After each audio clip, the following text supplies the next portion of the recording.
Be the right club. Be the right club today. Yes!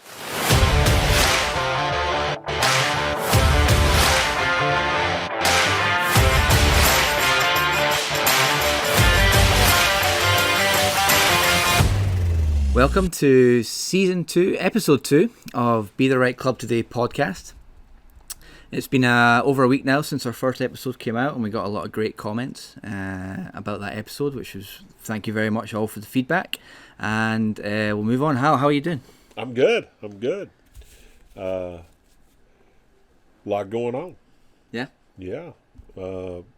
Seems like a normal day in my life right now. But anyway, I've got a lot of added press that I didn't necessarily need this last week. I know that. What I'm speaking about is the Century tournament where Morikawa had a 6-shot lead and ended up losing the golf tournament. And they later mentioned that that's the biggest margin ever. And I am one of the 6 other guys that experienced that. And so what I might say about that, at the time that happened, it seemed like the most monumental thing that had ever happened to me in my life. Mm-hmm. I vowed that I was going to not let that define me. I came home, I worked really hard, and actually ended up winning the PGA the very next week, 1 week off in between. So if I had anything to say about Morikawa, put it behind you. Redefine what you want to be and then go do it. And at this particular point in my life, that seems really small. Yeah.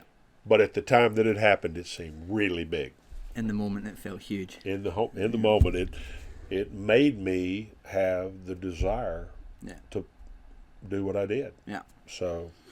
Yeah, you see a lot of evidence of that, like when Rory lost the Masters, when he was going for his first ever major. And he had a bit of a blow up on the 10th hole, but then he came back and won the very next major at US Open. So, sometimes the worst thing that can happen to us could be the best thing that ever happened to us. Yeah. And, one of the things that I've always tried to do was to take it all in stride and put it behind me, live in the present, not live in the past, and not try to get too far out in front. Yeah. And that's what he's got to do now. Yep. And to that, further for him, a lot was made about his new short game coach and his new putting coach. For him, it looked like he maybe had some technical issues with his chipping on that back nine. Can you talk a little bit about maybe when you're trying to feel something technically and how that stands up under pressure? Well, so it's all new. Yeah. He's early stages of working on that, and I'm sure he wasn't completely comfortable with that in his mind. And once the heat got on like that, he's maybe there's a little doubt that creeps in. What am I doing? He's probably going over a checklist like a pilot. Yeah. What do I have to do this? Yeah. And that's not how you play golf. You don't play golf with a checklist. You play golf with knowing, practiced. Mm-hmm. I mean, you don't have to ask yourself how. Yeah. You just do it. Yep. And that very much being in the moment and being in the present. And that segues nicely into our guest we're looking forward to today.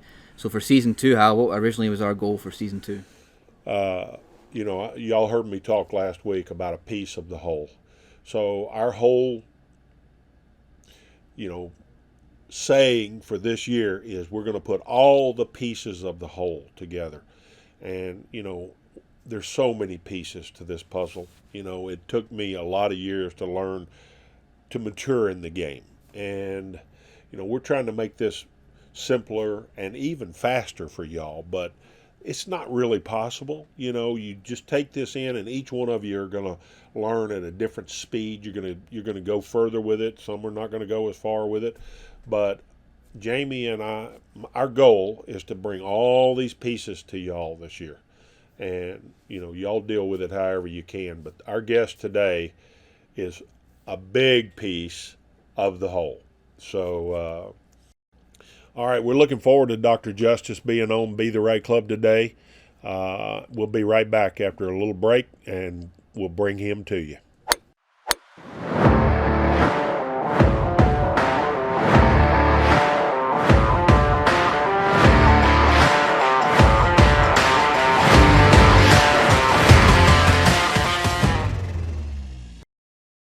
Okay, we have Dr. Izzy Justice joining us here today on the podcast. It's our honor to have you, Dr. Justice. I've listened to a lot of your information on the previous podcasts, and I love the kind of things you talk about and ways we can all get better at this game, coaching and playing. So I'm just going to let you introduce yourself to our audience. Well, thank you. First of all, Jamie and Hal, thank you so much for having me. It's an honor.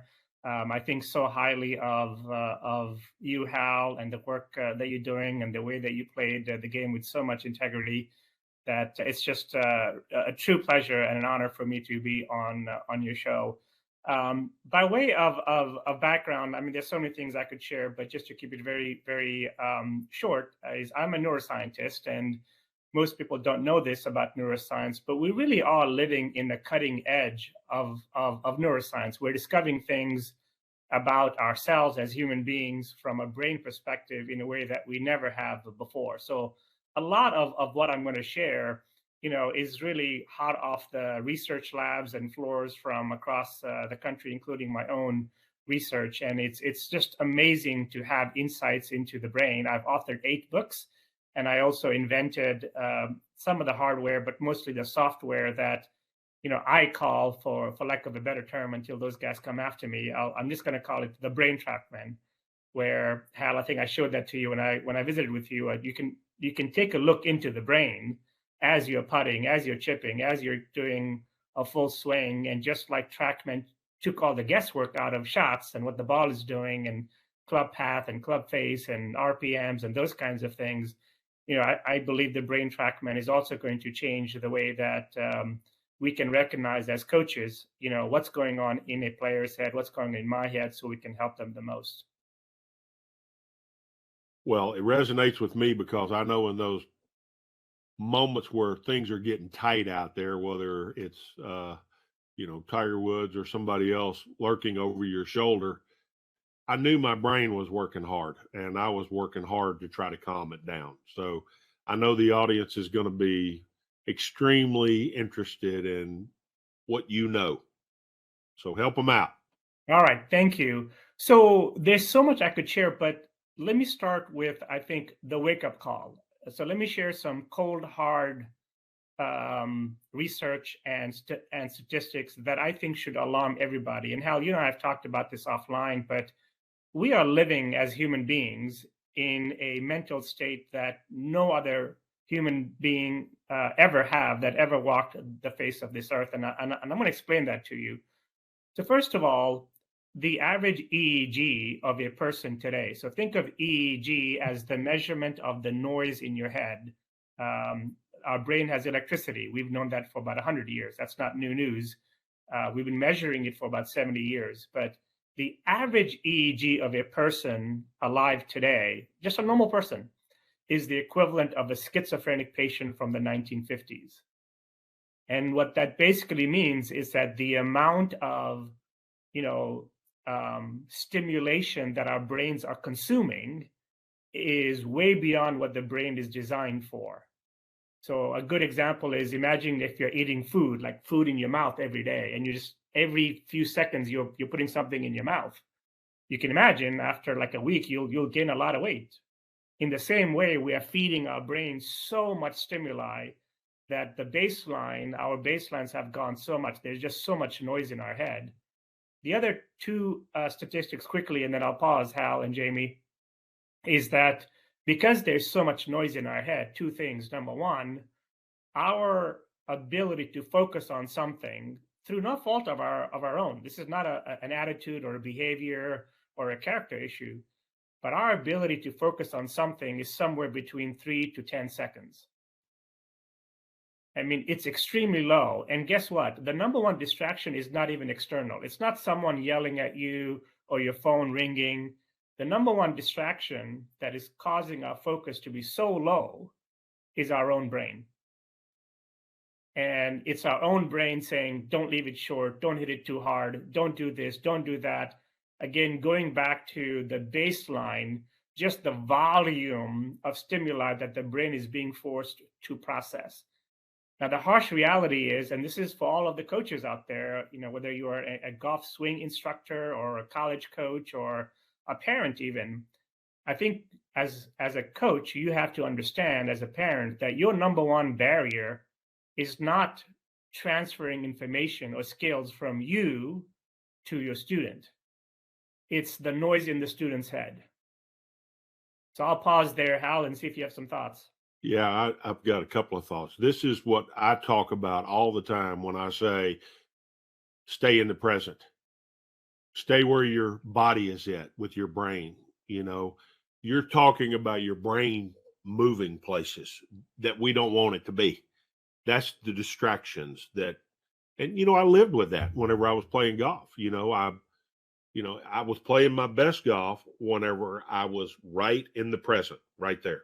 Didn't have any other noise going on. I saw what I needed to do. I basically told my brain, this is what I'm going to do without distractions of don't do this or don't do that. I mean, the minute I injected don't, that's a harsh word. That's a red in your world of green, yellow, and red. Don't is a red word, Absolutely. in my opinion. Yeah. And, so I love everything you're saying right there. And I hope everybody out there is listening because that's going to make a difference in their golfing life and their human life. Yeah. Yeah. And, I work with a lot of business people, and most of them, just because they can afford me, they're very successful business people. And they'll tell me, I go home, I'm having dinner with my family, and my mind is thinking about those meetings that I was just in and stuff I got to do tomorrow. And you're right. I mean, golfers are a subset of being human. And it is a global problem right now. So if you look at all of the societal, just as a society, addiction rates are high. The number one suicide demographic in all of America are children aged 14 through 21. And I have two myself personally in that age group, because they're living and dying by every like, by what they're seeing their friends are doing and what they're not doing. And so much of their self-worth and self-esteem is coming from this constant stimulation. But you're exactly right. And the real challenge, again, Hal, is whereas in your experience as a trained golfer athlete, you figured out a way. Okay, if I want to be my best, as you said, I got to be in this moment. But the problem is right now, the odds that most people, through no fault of their own, without even choosing to have that thought don't come in their head, it's going to come in. And I'm saying it's going to come in somewhere between 3 to 10 seconds. And I always tell people, and Hal, you can attest to this, and Jamie too, when you played, if you're in the middle of your downswing, just think about this. If you're in the middle of your downswing and someone in the gallery or one of your playing partners yells something, it's very understandable that you're going to flinch or just going to mishit that shot, right?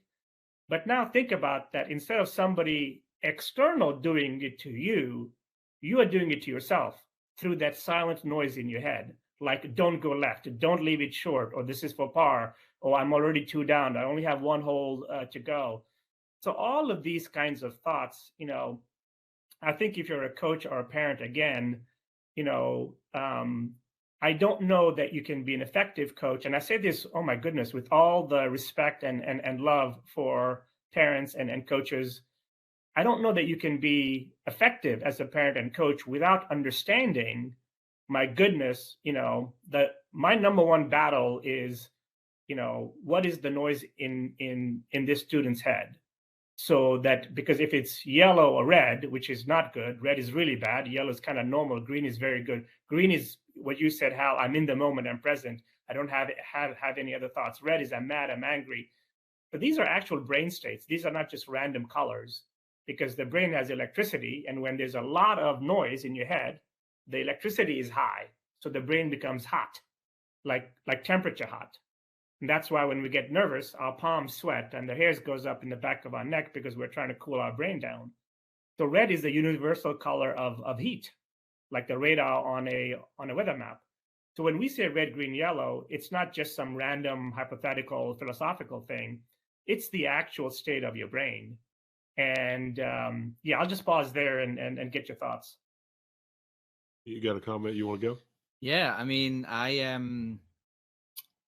see that a lot with you can tell when you're maybe teaching someone in the moment or trying to coach someone. You can tell maybe when they're not quite grasping something, and you feel they're getting a little frustrated. So I would imagine in that moment that person's brain is in that red state of mind, and trying to get them into more yellow and green, bring them back down and calm them down is hugely more beneficial than maybe trying to force the point whilst they're still getting really frustrated.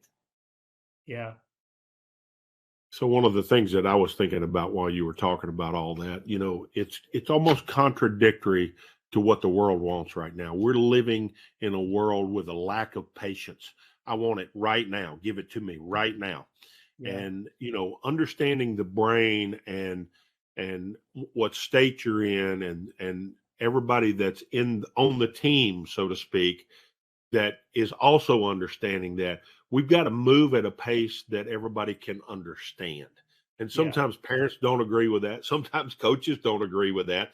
But we've all got to get on the same page of, okay, where are we at in this process of being able to absorb this into our brain, process it, and use it effectively?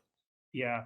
And Hal, I'll share with you another statistics that, let's say that you want to teach one of your students something at any level, a pro to a junior golfer and everyone in between.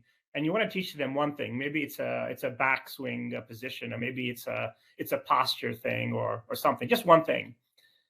If your student is green, which basically means there's no noise in their head, so there's no competition for your instruction, it will take roughly 10 minutes on average for that knowledge to transfer, be absorbed, and be retained by that person.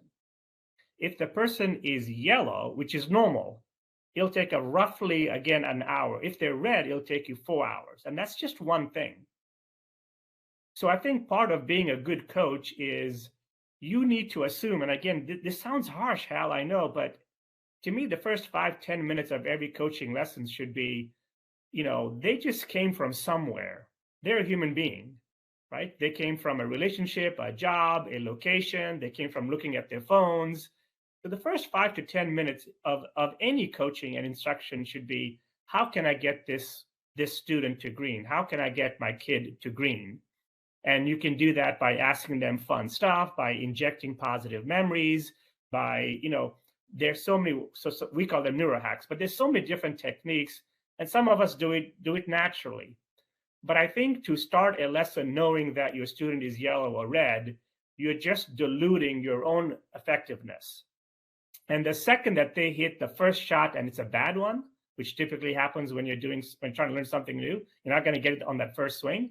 You've just made them even more red, which means your ability for that subsequent comment or idea is now compromised. Not because they're bad people or they're disrespectful to you, but because their brain now is going to a place where, oh my God, I can't believe I did that. I'm not getting this. This is worse than how it was before. That noise begins to go up. And so now as an instructor, you have so much competition. So I think the red, green, yellow is a very simple, non-judgmental language. You're not saying, oh, it's a bad attitude, or they're mad, or they're angry, or they're frustrated. Just associate, okay, if they're red, that means they're not going to listen to me effectively. I got to make them green first. And it's a very easier way as an instructor to make it easy for your brain to make that adjustment. How quickly can you get someone from that red to green, do you think? Yeah, so that's a very good question. And to me, that's the beauty of the brain TrackMan that I have, is that we don't have to guess. Now, most people will give you cliches like, well, take a deep breath or take a moment. And taking a deep breath is good, but guess what? It doesn't work for everyone. And so there are different techniques that you can use, and we talk about it a lot in my book, jiragolf.com and all those places, but so we call them neuro hacks. So for example, and I can do one with you very quickly right now, if you were to, and Hal, you and I did this, a while ago when I had you kind of squeeze something, but right. You could even say, hey, can you show me some of your favorite pictures on your phone from like just the last week? And have them open up their phone and have them describe something fun that they did. Now, are you telling me that if they're opening up their phones and they're describing, a walk in the park or a dinner or something with their families or a good tournament or something, that their brain isn't going to shift from yellow and red towards green? So these are called neuro hacks, and you can learn them and you can be trained on them, but sometimes it's something physical. Like you can just gently squeeze the club. You can close your eyes and begin some type of a structured breathing, like a 4-2-8 is a very popular one, where you take 4 breaths in, you hold for 2, and you breathe out. I personally like ones where they're telling you something, because now they're engaged, and you can say, hey, what was the last good round that you had? Or tell me the best shot you've hit in the last 2 days. Where was it? What hole was it on? And suddenly their brain is going there to recollect that and then to communicate that to you. Mm-hmm. But again, I want to say that a coach must have skills. It's almost like having a speedometer on top of every person's head, and that needle is moving, and it's going to move from red, green, and yellow every second. And if you can have that invisible speedometer over their heads and say, ooh, I just said something and it annoyed them. Oh, I just said something and it worked. But I would say, if you feel like the student is green, proceed. Talk however you wish, do however you wish. If they're yellow, you kind of got to work a little bit. If they're red, you just got to stop. Mm-hmm. Go out and go for a walk. Go sit, change the environment. Because that red brain is not going to make, it's not going to hear you. It's like arguing with your spouse or your significant other. I always tell people, if you're arguing with someone that you really care about, and you used logic, like really good logic, in the middle of that argument, did that ever work for anyone? No. They're not ready for logic, are they? No, and it's not because they suddenly became dumb or stupid, but because they're red. The first thing might be to go hold their hand and say, honey, I love you, or to hug them. Then use logic. It's the same thing with instruction. You first got to make sure that their brain is open to understanding what you want to teach them or what adjustment they have to make. Does that make sense? Totally. I wish we could go back to about 1978. And I have what you're talking about in 1978 when I still had some skills to play golf. But and the reason why I bring that up is resources that the kids have today, the knowledge that we have, the difference in the knowledge from 1978 to 2023 is immense. And, what I see happening in here is they're not really as ready to hear these things. Like I mentioned yesterday when we were talking that, I had the pleasure of working with Byron Nelson in 1978, 9, and 80, 81, 82, that 5-year period of time. I spent a lot of time with Mr. Nelson. And, the first time I met Mr. Nelson, I was totally aware of his background and what he had done and the respect that he deserved and that I was going to give him. Today, you don't feel much of that anymore. Kids come in and they don't know anything about history. They really don't know anything about the game. I was a history buff when it came to the game. I respected the game that much. Now, not so much. Just tell me what you know and I'll use it if I can. And that's a feeling that I get when I come in here. It's like, and immediately I want to say, let's stop and think about how much we really know in here. Yeah. Don't give me this attitude that you know everything, because trust me, you don't. And either you'll listen to me or this game is going to harshly teach you this. Yeah. And again, Hal, I will because I have a 16-year-old son and I have a 19-year-old daughter in college. So I'm right there. And, it's hard for me to believe that children are suddenly bad people. But it's very easy to be bad when the noise in your head is so high. And I'll tell you something, Hal, whether it was the 50s or 40s with Mr. Player and Mr. Nicholas and Mr. Palmer, or your generation, or technology has changed, equipment has changed. Do you know what has not changed? The brain. Right. And if you ask Mr. Nelson, or if you ask, Bobby Jones, tell me that round that you played that was so amazing when you were playing your absolute best, that round. Tell me what you were thinking and feeling and doing.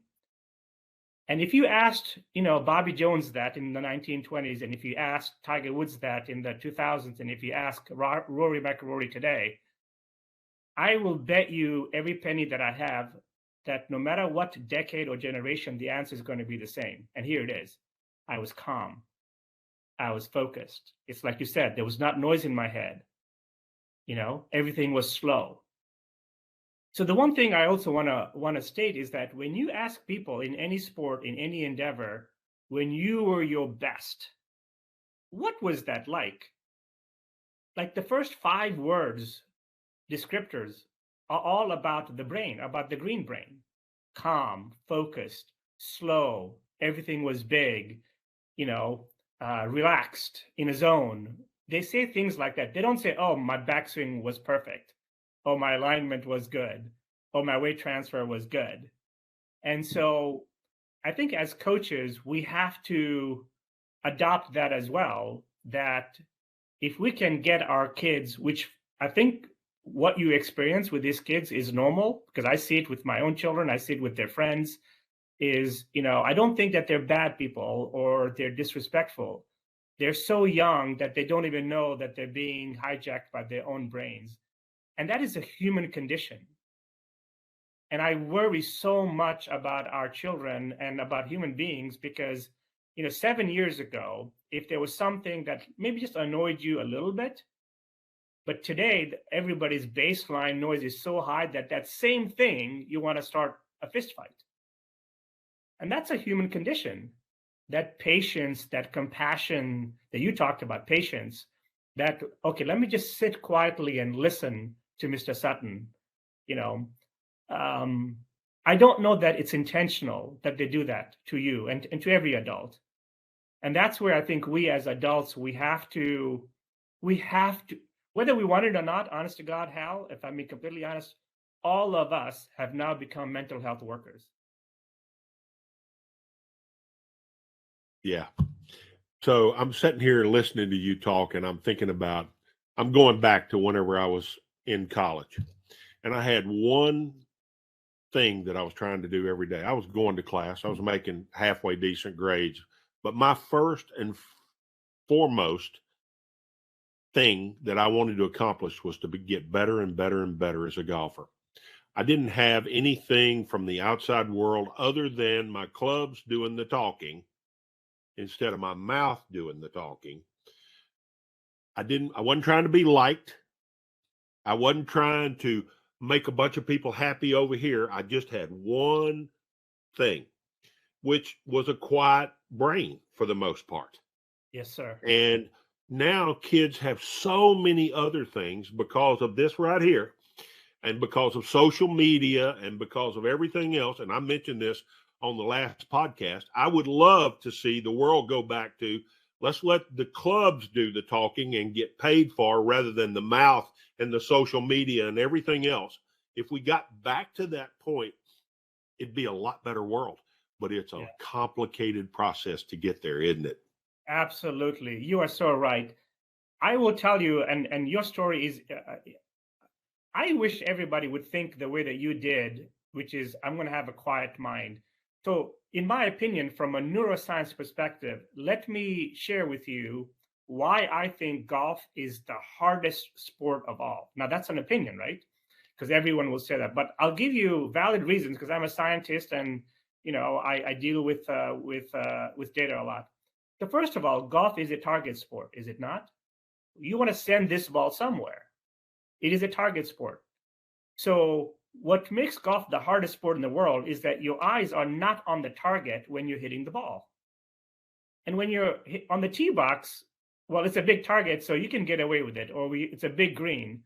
But when you're chipping or putting, and your eyes are down, where is that target being held? It's not held in your muscles, in your arms, in your wrist, in your stroke. It's being held in your head. And if there's a lot of noise in your head, you ain't going to hold that target. So when I'm teaching in here a lot, I tell kids all the time, what does your mind's eye see? And what I'm basically saying is, what's going on in here right now at this particular moment right now? When I look out at a target, it's important that I get it set in my head so that when I look down at everybody always asks me, what are you looking at down there? Nothing. I'm not looking at I'm not looking at the ball. I'm not looking at anything because my mind's eye is still on the target out there. Yes. And if you get so locked in on the ball here, your brain can't function out there. And that's exactly right, Hal. So I've done 13,000 brain scans on golfers. So that's, I think, more than any other human being ever has. And let me just explain to you what you just said. So I'm going to say the same thing that you just said, but from a neuroscience perspective. All right. And this is why golf can actually be a very good mental sport. It doesn't have to be as hard as it needs to be. Okay. So so most people in their pre-shot routine, they spend a lot of time taking the target. I want to start the ball here. I want to move it there. I want to da-da-da-da. And then they go back down with their head down at the ball, which you have to do, and they've lost the target. So holding the target, to me, will do a couple of things, which are both magical. Number one, from, again, a brain TrackMan perspective, you'll find that if the target is in your head, if it's playing in your head, then suddenly your muscle sequencing, your swing, all those kinds of things will suddenly be a lot better because you are telling your body what you want it to do. It's a very athletic move. It's almost like you're reacting to that target. The other thing that holding a target, so one, it'll reduce the dispersion of your shots if you hold a target, especially with putting, before you hit the shot.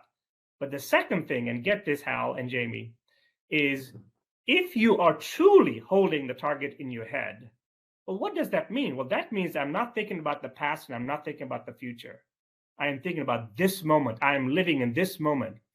And that is cathartic. That is therapeutic. That is meditative. It is a pleasure to see a tree out there and say, I'm going to start it there and move it right. That is such a better thought than don't leave it short or don't hit it left out of bounds. So if you can do that, not only is your golf performance better, but your wellness becomes better. And then it's the same skill when you're having dinner with your children or your family and you're putting something in your mouth and suddenly you start thinking about work. You say, no. Let me put my attention here in this moment to my kid's face or to my spouse's face, and let me move my focus just like you want to hold the stimuli that is the presence of your loved ones around you when you're having dinner at night. So holding a target, what you said, talk with the eyes in your brain. I love that so much from a neuroscience perspective because it reduces your dispersion. Because your body naturally will, I don't know who he was. Maybe it was Sevi or who else. You would know, Hal, better than me. But someone asked him once, how do you hit a draw or a fade? And he said, well, I don't know. I just see it. You remember that? I don't know who said that. But that's... it sounds like a Sevi comment to me. But, but that to me... Go ahead. I never had to go over the mental checkpoints of how to hit a fade or how to hit a draw. I looked out there, I saw the target, I knew it required a fade, and I'd done it so many times, my body just set up into that position and I did it. I didn't have to ask myself, well, how did I do this? Yes, sir. So when you get asked a question, how did you do that? It takes a few minutes to actually put that into words. Yes. Because, this brings up a good point that I want to get you to talk about. Muscles don't have memory, You've told me this all the time. So share that with them. Yeah. And again, I think I don't want to be critical of coaches because I know many of them and almost all of them are just amazing people. But I think in the old days, we relied on quantity or volume to discover something. And so, I mean, I think it was Ben Hogan that said, learn it from the dirt, or dig it out of the dirt, Right. or something like that. Yeah. But the reality is that our muscles, they have absolutely no cognitive function. They don't make decisions. They don't take stimuli. I mean, our eyes is the camera and the video camera. It takes the picture of your target and gives it to your brain. And then the brain sends that to your muscles to go do. Think of a quadriplegic. Their brain works fine and their muscles work fine, but the something in the spinal cord is broken, and so the communication cannot happen. But muscles do not have memory. They do not have any command functions. They take their commands from the brain. And so if the brain is yellow or red, something in your golf swing, and for sure your ability to hold the target, is going to be off. So that's why I think when you're teaching someone, I'll go back to what I said, if they're green, or if you're on the range by yourself and you spend 4 hours on the range, well, if you're yellow, almost 80% or 90% of what you did in that 4 hours is completely gone. It's worthless because your brain is so heavily distracted. But to the point again, muscles do not have memory. This is not my opinion. This is neurophysical, neuroscience fact. They take their command from the brain. That's why when, as a parent, as an instructor, it's so important to understand the role of the brain to change neuromuscular patterns and those kinds of things. So, on that point about memory and improvement going forward, what do you suggest for coaches out there? So we talked a little bit about it in the past, but if you're giving a lesson in the morning, then that person's got a whole day ahead of them looking at their phone, or they're at work and they've got a lot of other things going on. What do you recommend for coaches out there to help their student with memory retention? Yeah. So again, this is a harsh reality of the modern world. This is the world that we live in today. It's not the world, Hal, that we lived in 7 years ago, and certainly 10, 20 years ago. But almost 90% of what we experience in a day, it's actually a lot more, I'm being conservative with that number, is going to be either forgotten or not recorded by the brain when it goes to bed. So if you have a lesson from 10 to 11, I'm just making that time up, right? And let's say that the lesson went amazing. They got it. There was an aha moment. You feel very good. So at 11 o'clock, they leave. And let's say that they go to bed at 9 p.m., like me. Well, I'm telling you that in excess of 90% of what happened between 10 and 11 o'clock with you as an instructor is completely gone, because now it's diluted by all of the other experiences and the consumption, because it's so much, it's nonstop. Like, we can't even drive without texting. And do you know how many times I've seen drivers driving without texting? It's crazy. Yeah. Even something that requires us to be so focused, we're still being distracted. So that's why I keep going. As an instructor, as a teacher, as a parent, our number one competition is the brains of our students. So the thing to do is, number one, I would say, make sure that your students are constantly green during your lesson, because that'll just make the absorption of that knowledge so much better, which will increase the retention of that knowledge. Number two, and it doesn't matter where you are in that 1 hour lesson, when you are at about the 45, 50-minute mark, so you got 10 minutes to go, stop. Just stop.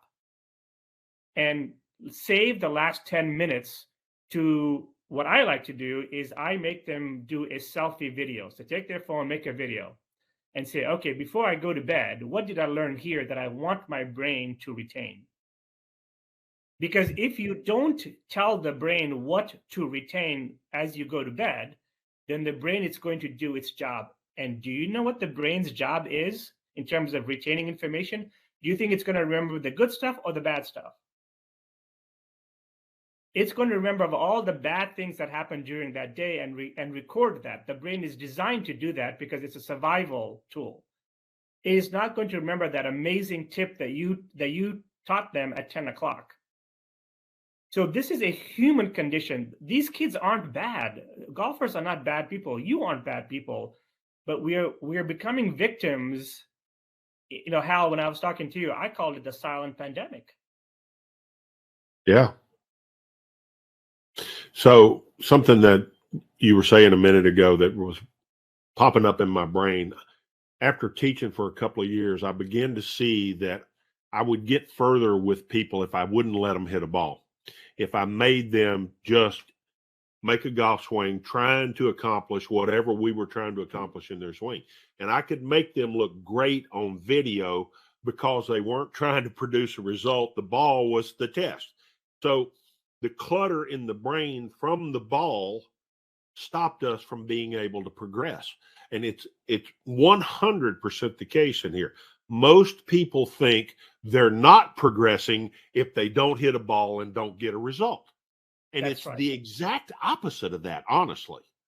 That's exactly right. You are so right. And I don't know how many times in many conversations that you and I have had over the years, Hal, that I've said, Hal, you are right, and I can give you scientific evidence for why you're right.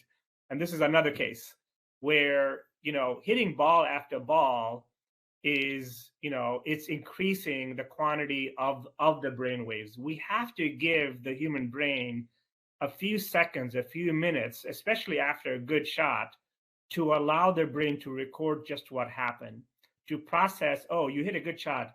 Tell me why you think you hit that good shot. Where was your hip? Where was your arm? Where were your hands? What did you feel with the ball? What did you, and the more of this cognitive input that you can give in that learning moment, it's going to increase the retention of that knowledge. Because ultimately, what is the value of your amazing lesson with them if they're going to forget 90% of it before the end of the day? Right. And I don't think that you instructors want that. That's not in your spirit. You know, you genuinely want to help these kids, but that's why I'm saying your words and your instructions, they're not going to their muscles, they're going to their brain. Right. For I've got a question, and again, this is for both of you, but I'll start with you, Dr. Justice. So, for parents out there who say maybe watch their kid play tournaments, and they can maybe see that kid on the course getting frustrated, and obviously they can tell they're in a red zone in their brain. How do parents or coaches, what kind of tools can they use, or what kind of things can they do with their kids to try and help them be more aware when they're slipping into that mindset? Yeah. I will give you an example, and then I will explain, because I am a father. I have a 16-year-old son who plays junior golf. I probably go to 20-25 junior tournaments a year. So the question that you're asking is very, very near and dear to my heart, and I see it every single time I go see a tournament. So I'll give you an example. And so you're asking me for a specific action item. My son was playing in a junior tournament. This had to be a year and a half, 2 years ago, something like that. And he was on the 16th hole, and he was playing very well. I think he was right at even par. It was a difficult day, but he was shooting even par. He was hitting fairways and greens and putting. There was no drama at all. So on the 16th hole, he was in the middle of the fairway. And when I follow my son, I'm never with him. So if he's in the tee box, I'm in the fairway. If he's in the fairway, I'm on the green. So I just kind of watch from afar. On his approach shot in hole number 16, and I believe he was leading by 3 at that time. I'm not 100% sure, but he was leading. He completely sculled his second shot. He completely sculled it over the green. And I looked at him, and he looked at me, and he was in a state of shock. So he goes up for his chip shot, which is over the green, and he duffs it. And he proceeds to make double bogey. Now, as a parent, we are only supposed to stay on the cart path, so I'm not allowed to say or do anything to him, which is no problem. So he makes double bogey, and I see him in red, red, red. And so he's walking off the green, going to the next tee box, and I'm crossing paths with him. And as I cross paths with him, I say to him, Skybrook. And I keep walking. Do you want to guess what that word is, or what that name is? Jamie? I have no idea. Okay. Skybrook is the name of a golf course where 2 weeks earlier he shot a 68. Yeah. So I took 10 steps. I said, Skybrook, I took 10 steps. I turned my head back and I looked at him, and he had the biggest smile on his face. Yeah. So that's called a neuro hack. So all I'm saying is that I think the parent's job especially in competition, is to make sure that their nonverbal communication, which is 90% of all communication, by the way, that their nonverbal communication is always communicating something that the child is going to respond to in a positive way.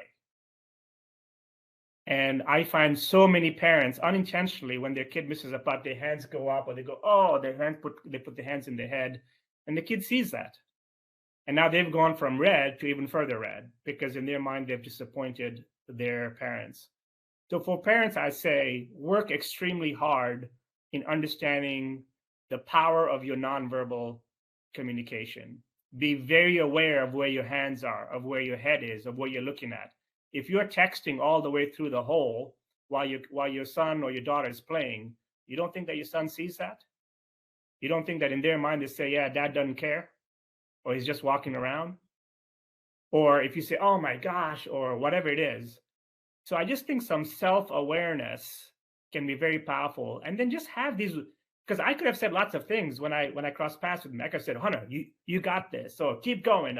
You're still in the lead. I could have used all those cliches, and he wouldn't have had the brain impact that me saying Skybrook did.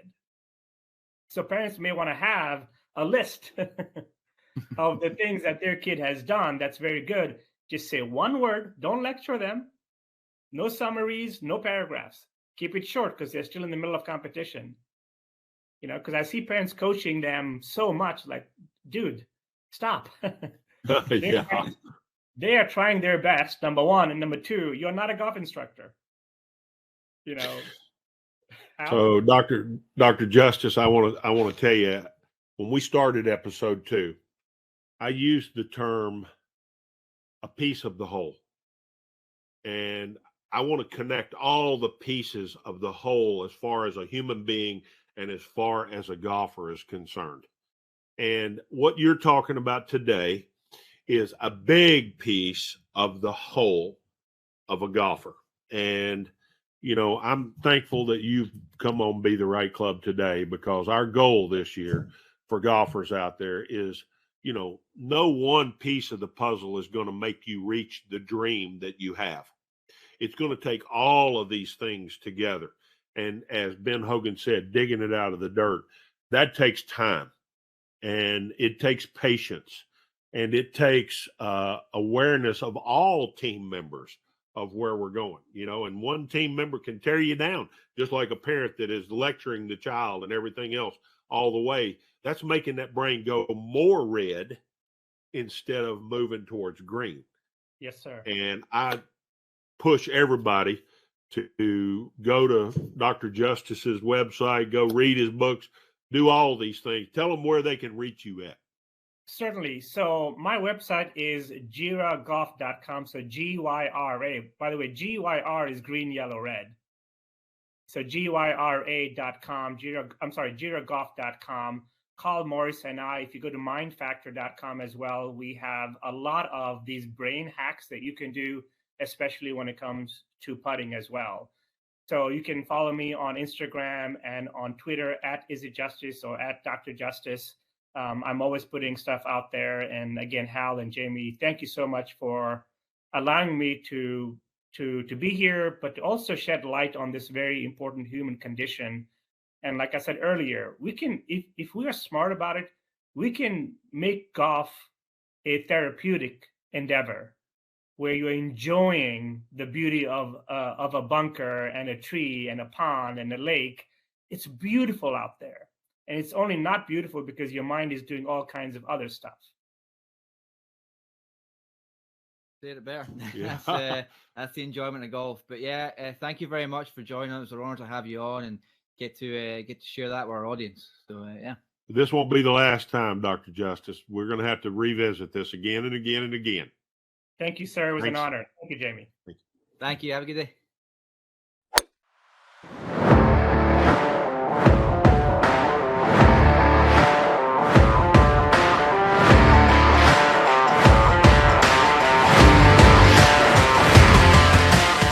Well, Hal, that was a fantastic session with Dr. Justice. Wow, there's a lot to take in there. A lot of great points that he made, and as we've referred to again, for season 2, we want to bring all the pieces together to make people play better golf, and what better place to start there than with the brain, with Dr. Justice. You know, we don't ever talk about the brain very much. You know, when I started talking to Dr. Justice a year ago, he made so many points. It was like he had been there with me for the last 20 years. And, you know, I knew at some point we had to bring him on. And, I mean, this won't be the last time that y'all hear Dr. Justice on Be the Right Club today, because that's how important I think understanding your brain and staying in the present and, you know, parent-child relationship, coach-student relationship. You know, he talked about it from the standpoint of a kid most of the time, but this applies to adults and everybody. This is a human condition. This is not just a golfer condition. You know, I find myself trying to immediately text somebody while I'm driving down the road. You know, Yeah. My wife is hollering at me. I also find myself, something's bothering me from that day at work, and my wife is talking to me, and I'm looking over here thinking about something else. Yep. You know, I'm not giving her the proper respect. It's a condition that we're all struggling with. Yep. And I think understanding what Dr. Justice is preaching is pretty important for all of us. Yeah, one of the most important points that I took from it, which I love what he said, is being out in nature and enjoying being out there, because it is beautiful. Golf courses are beautiful places, and you're out where the trees rustling, the wind, the birds are out there, like, and the more you can be in the present and enjoy hitting to a target, be more external, looking at targets and taking aim, versus being internal and over the ball, and maybe even that's thinking a lot about technique, or thinking what's going on at home, or dealing with that stuff. And I think a lot of people can have a lot more enjoyment out of the game playing it more with target in mind. Well, I love that, but here's one more thing I want to bring up. Change your expectations. You know, we all go out there with an expectation to shoot our best round, and the minute we get derailed, so to speak, Yeah. It changes the whole outlook on how we focus for the rest of the day. Mm-hmm. You know, go out there with the expectation that I'm going to try to keep my brain in the green, and the minute I move into the red, Mm-hmm. I'm going to try to divert back into the yellow and then into the green, so that I can enjoy the day. I can enjoy my round of golf. And if I can do that, I'm going to get back on track sooner, and I'm going to get closer to reaching the expectation that I had set for myself. So maybe changing your expectations might be good. Yep. And we've talked a lot about it the last few days, when you were out there on tour and competing against the likes of Tiger and Jack. Those guys were masters at taking a situation where they might be in the red and adjusting to be in the green. So I'm glad you brought that up. You know, Tiger and Jack have been considered maybe the greatest managers of their game. Mm-hmm. You know, you think of Tiger having a great golf swing. I think his brain's a lot sharper than his golf swing is. Yeah. And, you know, I know that Jack Nicklaus was incredible at managing his game. He knew his strengths, he knew his weaknesses, and he played into his strengths and away from his weaknesses. And the minute he got into a weakness, he moved back into the strength as fast as he could. So what are we really saying? He understood when he was in the red, and he moved back to the yellow and to the green as fast as he could. That's what the greatest players in the game know how to do, and they don't have a lot of time spent in that red.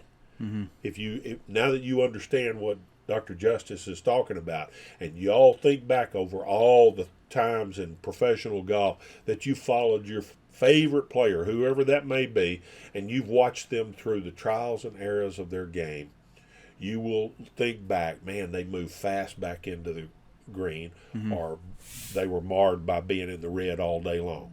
Yep. You didn't find that much with Jack Nicklaus and Tiger Woods. The more I talk about this stuff, the more I realize I played a lot of my golf in the red. Well, I think we all have, and I think that's the point of having him on. Yeah. exactly. Just to give us more awareness of where our brain's at. Yeah. But yeah, that was a fantastic interview, and moving on from that, we have a lot going on here at the Academy, and then with you, Hal, how are things at Dartmoor? Oh, they're great. We're working on the Biarritz right now, which is a real famous hole. We're trying to take the templates out at Dartmoor and use them, but not just make it a cookie cutter. There'll be our version of the templates that are, and some of the greatest golf courses in the world have done this. And this is a big undertaking for me, and I'm so grateful that I've got the opportunity to do this. This is one of those things that'll live on long past me. We forget about our scores that we shoot and all that sort of stuff, and our failures, like we talked about losing a 6-shot lead. But this is going to be here for a long time to come. So it's important to me that I do a great job. Yeah, and the piece of property I was lucky. I think last week I managed to get out there and have a look at it, and it's spectacular. The land is really special, and the way you can apply those template holes, but into that land is going to be great. I'm looking forward to it. But yeah, the Academy here. Moving on, we've got some new clubs in. So if you're all in the area, come check us out. We got our new Callaway, new Ping clubs in for fittings. We've got our junior clinics every Saturday. We're just starting up a new member fundamental workshop. So for members of the Academy, we're going to get that kicking on. A little kind of fundamental clinic just to help those that are fairly new to the game get off on the right foot. So I'm looking forward to that. Check us out. Check us out online. We've got our Instagram, our YouTube, our website. If you're interested in membership, come check us out. Hit us up on the website. So yeah, the future's looking good. A lot of good things coming, y'all. We're going to have some great guests on this year. So happy that Jamie and Jamie are here in the Academy, and look forward to next week.